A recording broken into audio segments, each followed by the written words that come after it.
This is the best আনারস মাখা ever. আজকে বাসায় আনারস মাখিয়ে খেলাম। আপনারা যারা আনারস খান বা যারা একদমই আনারস পছন্দ করেন না, তারা একটু এভাবে মাখিয়ে খাওয়ার চেষ্টা করবেন, দেখবেন আনারসের স্বাদ 1000 গুণ বেড়ে যাবে। তো দেখতে থাকেন আমি কিভাবে আনারসটি মাখাই।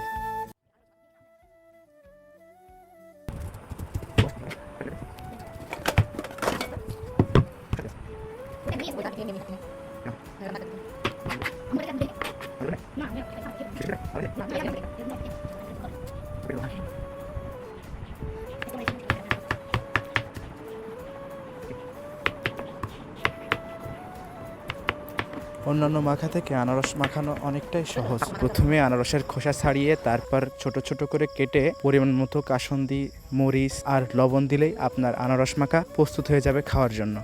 এই যে আমাদের আনারস মাখা কমপ্লিট হয়ে গেছে। এবার আমরা খেয়ে দেখবো যে কেমন হয়েছে আনারস মাখাটি। আসলে অনেক সুন্দর স্বাদ। আমার তো এভাবে আনারস মাখা খেতে অনেক ভালো লাগে। আপনার কি কখনো খেয়েছেন? খেয়ে না থাকলে আপনারাও ট্রাই করতে পারেন।